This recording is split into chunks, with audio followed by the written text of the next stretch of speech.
Welcome to Intimate Conversations, our occasion to and take first sight at the artists that are coming for Early Music Vancouver. Today, it's very special. The group who is coming on the 28th of October is called Diabolus in Musica. And if I speak Latin, is to tell you that I'm going to talk to the devils in music.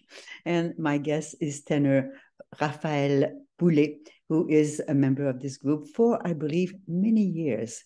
Good morning, Raphael. Good morning to you. Good afternoon for us here. Yes. Yeah. Thank you for having me there.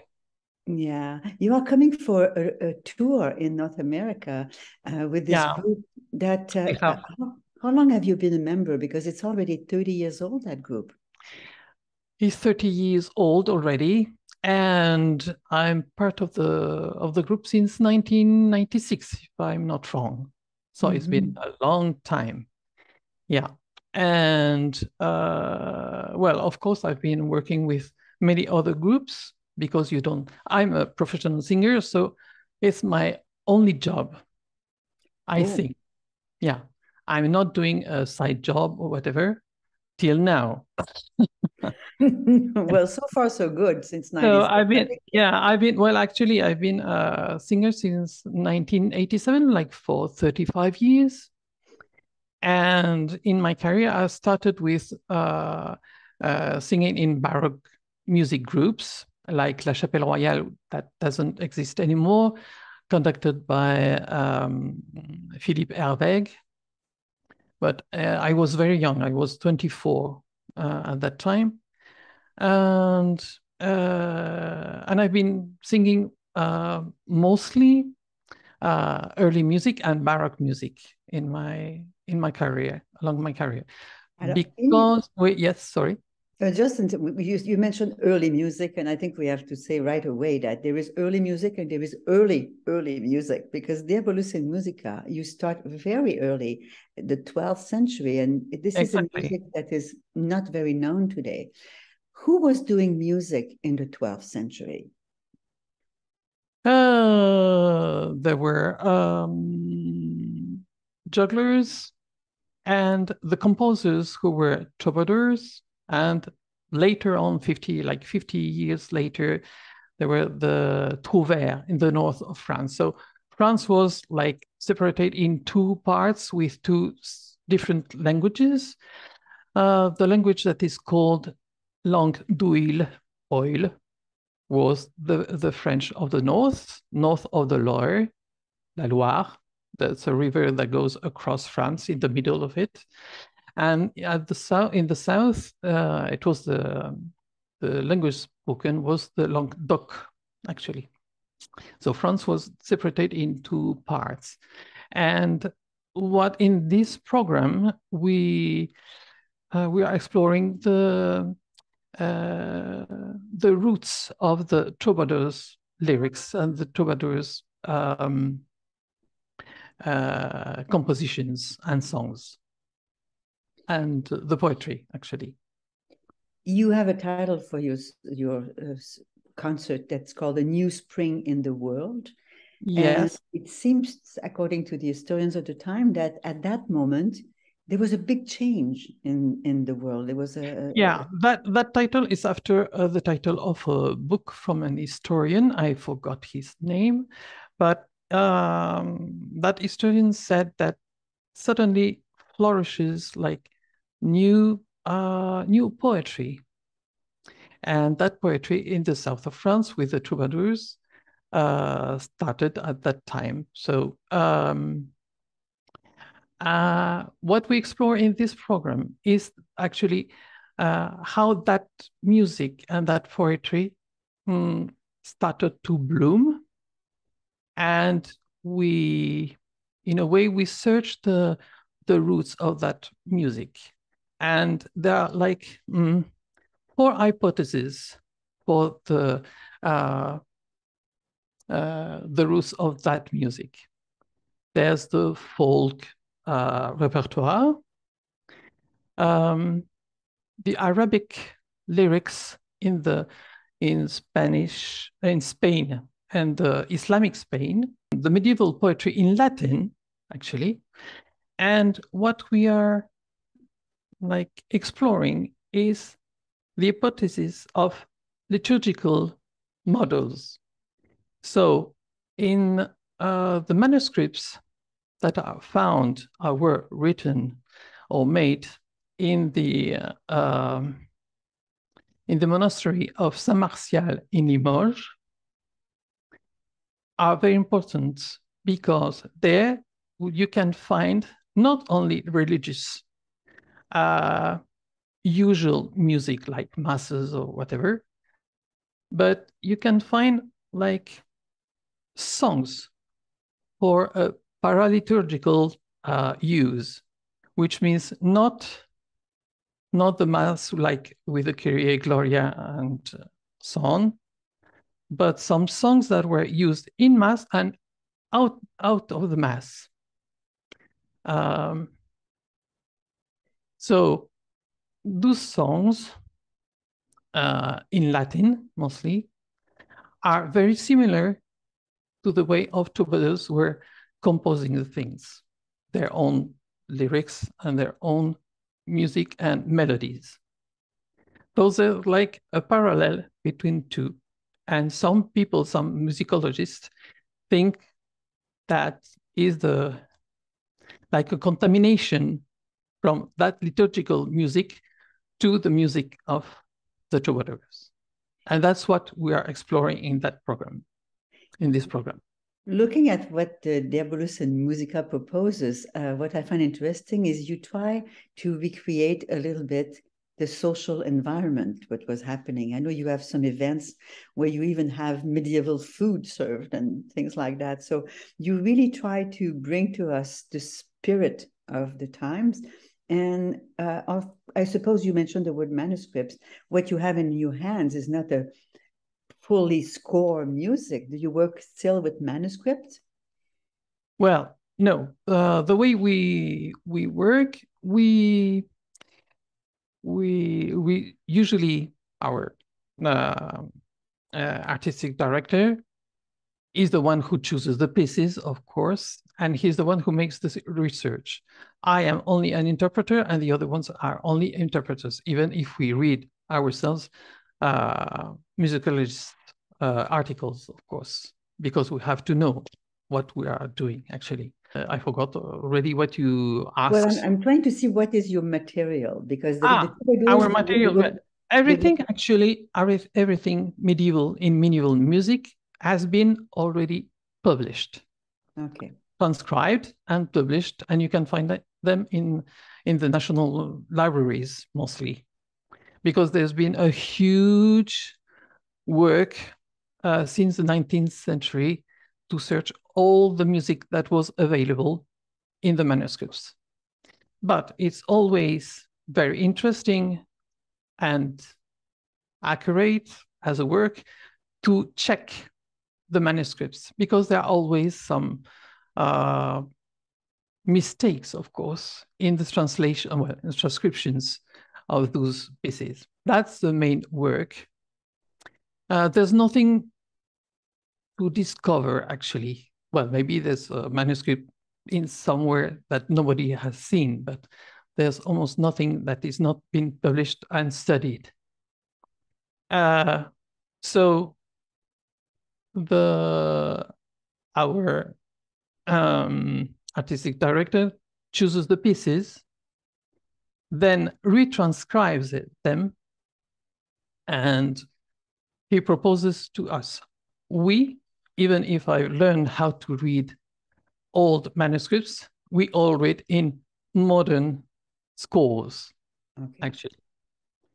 Our work is to find a way of digest that music so we can give it back to the public as we were singing that music since we were born, actually.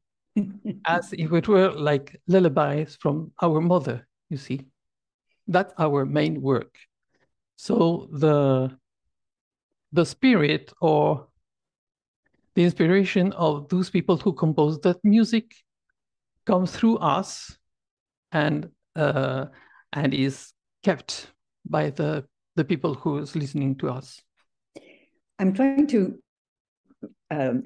put the knowledge together of what we already think or know about medieval music and what you do. You mentioned religious music. Many of us have a notion of what Gregorian chant is, for example. So I suppose we'll find some resemblance. Or we imagine those medieval feasts with the musicians and the very lively music and dancing and something extremely jolly. This is all part of your repertoire? Yes, in our program, this one, the new Spring of the World, there are two dances played on the bowed fiddle and the harp by Nicolas and Françoise. And they are very lively. But on the other side, I mean, I don't know how to say it. We sing troubadour songs. Well, the program is made like this. There are several para-liturgical songs that we will sing that are religious, but they sound and they look like troubadour songs, but they are not. And in between those songs, para-liturgical songs, they are real troubadour songs. And those songs are mostly always about love and difficult love, always. Love from far, so you are separated from the one you love, or you're separated from the one you love because your social status is not the same as the one you love. And or the love has been broken. Somebody has left you and you are in sorrow. So they are not so joyful ones, usually. But yeah. I couldn't resist telling you there is an opera I saw a couple of years ago called L'Amour de Loin. And it is inspired by Geoffrey Rudel, who was a trouvère, I think, and talking to his bien-aimé far away, and it was very sad. Exactly. So it's an opera about one of your trouvères. Yeah, actually, yes. I don't know that opera, but yes, Geoffrey Rudel is one of the trouvères. Yeah, and so the songs are about love, usually sad, sometimes happy and full of hope, and they are linked to spring, the weather, the good weather, and the leaves growing and everything. And as you said, l'amour de loin, which means like today, love with faraway people. Yeah. We imagine the troubadour singing and playing an instrument at the same time. Wasn't that the normal way? Yes, that's the proper way, actually. But in this time, you hardly find a singer that is able to play at the same time. Well, there are some musicians that do it. Like Benjamin Bagby does it with his harp, actually. But yes, the usual instruments were the bowed fiddle and the harp. And this knowledge is based on the iconography that we can find in manuscripts, in the drawings and the illuminations, and the form of the instruments that Françoise and Nicolas are going to play, I made after iconography in the drawings and the sculptures that we can find in churches and cathedrals like the Cathedral of Santiago de Compostela or the Cathedral of Chartres, for example, because there are angels that are playing instruments, and there are people who are working to find how to reproduce, to copy those instruments, and they have to study what wood was used, what glue, the dimensions, what kind of strings they could use, and that's very interesting, actually. So the two instruments that there will be playing in the concert are replicas of those instruments. And the strings are made of what? If I'm not wrong, they were made of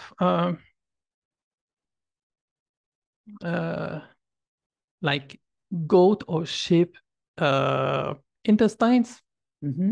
Yeah, that's what I was expecting. dried ones. Yeah. The shapes are wonderful. This harp is very unusual, for example. Yeah. They are beautiful objects, actually, kind of precious looking, no? Yes, absolutely. And it's very interesting to find, for example, it's very touching to see that one of the harps, if I'm not wrong, I don't know if she will bring it, one of her harps of Françoise is exactly the same as you can find in one of the paintings of Jeronimus Bosch. So you can see and you can hear it now, what you see in the painting. So that's very touching. And what I find very, very touching, singing that kind of music, actually, is that it's like intimacy, is getting intimate with the feelings of those people who lived centuries before. That's very, very important to me. They have the same fears, the same hopes, the same emotions and desires. And that's so, so touching for me, so moving. And it's that feeling that I want to share with the public, actually. And I think it's when we are able to share those feelings that the public is very silent. You can hear if the people are the type of silence. There's a type of silence which is, I usually say, very thick. And when that silence is very thick, it means that you are singing from heart to heart.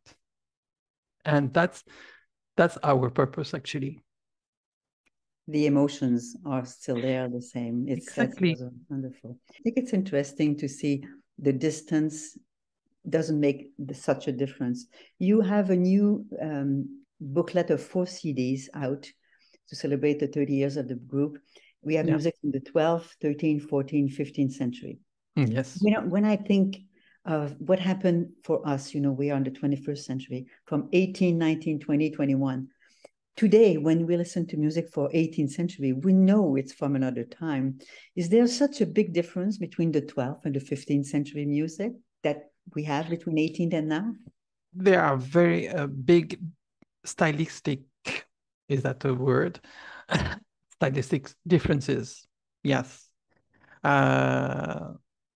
The subjects are not that different because it's always of sad love, mostly.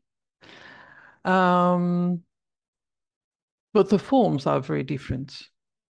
They evolved from the 12th to the 15th century, of course, 300 years and separates them, or 200 years separates them. So the people have changed in a way, being human anyway. So the subjects are always the same, but the form is very different.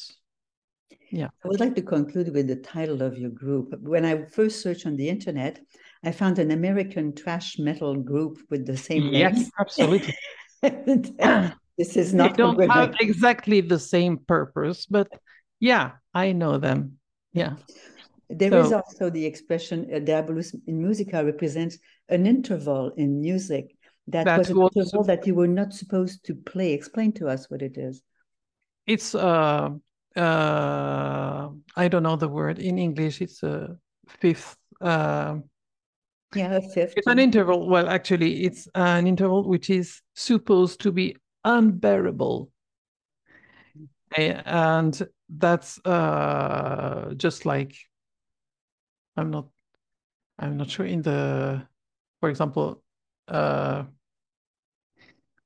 it would be from F to H. Okay. Those are So that's notes names. diminished fifth. Exactly. That's the Diabolus in Musica. But the name of Diabolus in Musica, I don't remember exactly when it was found, but it's not a medieval term. Ah. No, okay. It's not a medieval term. It's been invented like few centuries later, like in, I don't want to say a stupid thing, but actually it's not a medieval word. So do you know why the founder of the group decided to call it that? No, I don't know. I don't know. Because it's a musical term in a way. It's an old one. We don't use it anymore, of course. But I don't know really why they choose that. Like many years ago, actually. So we have to be ready to be into an atmosphere of sad or sometimes almost happy love. We'll have the words Yeah. ahead. You will provide us with the translations of the text? Yeah, I think so. Yes, I have the translations here in English and in French. So I guess you will get that. Yeah, absolutely. What could I say more? You Yeah, won't serve us you can expect as well some religious happiness too in that program. There are some joyful paraliturgical songs as well. Yeah. Well, we always want to have happiness and peace in our world. And I suppose in the 12th century, they wanted that too, because there was lots of Yes, war. absolutely. Yeah. So, The world was the same with other patterns, but yeah. Plus ça change, comme on dit. oui, voilà. Raphaël Boulay, c'est un grand plaisir de vous avoir chez nous très Merci bientôt. beaucoup. Je sais qu'il y aura un arrêt. There will be a stop in Montreal, Salle Bourget. And then you will come to us and we'll be very ready to hear you. Thank you. We've been already in Vancouver and I enjoyed very much that place. Well, welcome again. Thank you.